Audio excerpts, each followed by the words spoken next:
Recently, a heartwarming story hit the news. Rotary clubs raised $150,000 to buy 1,000 heavy-duty shelter bags for people sleeping rough this winter. On a freezing sidewalk, that thick canvas layer can absolutely save a life. Handing one out is an act of manakitanga, a genuine community effort to care for others and uphold their mana when things are desperate. However, politicians and media outlets often frame these donations as a starting block or a turning point for the homelessness crisis. The charity of those volunteers is real and necessary, but celebrating a sleeping bag as a structural solution is a bureaucratic maneuver that shifts the focus away from the underlying crisis. Look at the math on that fundraiser. $150 buys a canvas shell and a mattress layer. It doesn't buy a tenancy agreement, not a kitchen stove, no mailing address, or a secure locked door. Surviving inside a plastic cocoon on the pavement might keep you from freezing for a night, but it lacks the psychological safety and cultural connection that comes from having a permanent place to call your own. The beehive is where these housing choices are made. A shelter bag is a physical reminder that the current system is prioritizing temporary survival equipment over the permanent security of a locked door. To understand the actual scale of the problem, we must look at the government's own numbers. The Ministry of Housing and Urban Development released their latest Insights report in March 2026. Right now, 112,500 people in New Zealand are severely housing deprived. Nearly 31% of them are Māori, pointing to systemic racial inequality. At the extreme edge, nearly 5,000 people live entirely without shelter, forced to sleep in cars, garages, or on the street. The government has exact records of these figures. Yet, official policy often focuses on managing the visibility of the problem, keeping it out of sight, rather than providing actual roofs. The government claims they are addressing this emergency right now through a newly announced flexible fund. But look at the actual delivery schedule in the HUD investment plan. Funding for these new homes doesn't begin until mid-2027, and the target to move tenants in? Mid to late 2029.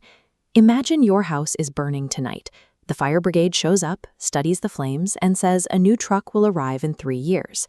This timeline treats a life-threatening winter like a long-term procurement project. It prioritizes the comfort of a future fiscal year over the person freezing on the street tonight. Then there is the Housing First program. It's built on the idea that permanent shelter is the required first step for those with complex needs. Yet the state's execution forces those vulnerable people to wait outside to access it. The data shows that over 1,000 households approved for Housing First are currently unhoused, and nearly 43% of them have been waiting for more than a year.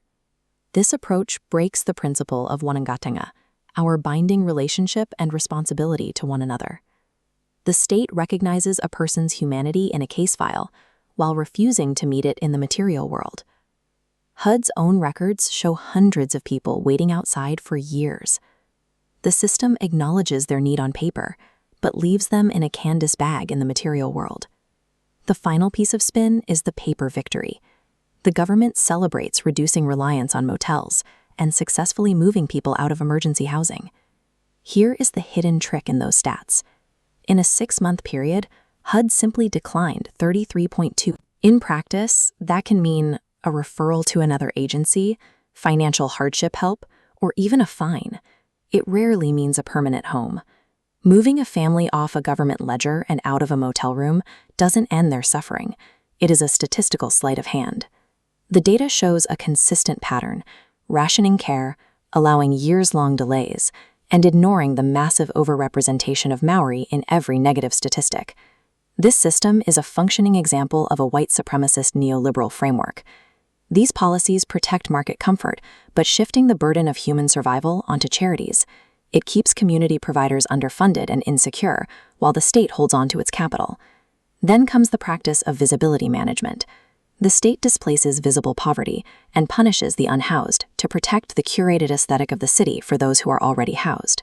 When market discipline is valued above human shelter, the crisis and its racial inequities becomes a deliberate policy choice. The solution starts when the Crown stops delaying. They need to acquire and build permanent kainga, secure homes, at a pace that actually matches a national emergency. We also need to permanently resource Māori-led, whānau-centered solutions, like the integrated support models recognized by Tematapihi. Directing critique at the political architecture that makes these bags necessary is the only way to demand change from the state. A shelter bag keeps you alive. A home tells you your life matters. Kaore tika kia noho tato ki te taha o te huarahi. It is not right that our people are left by the roadside. Support independent truth tellers, keep demanding accountability, and fight for a system that provides real shelter.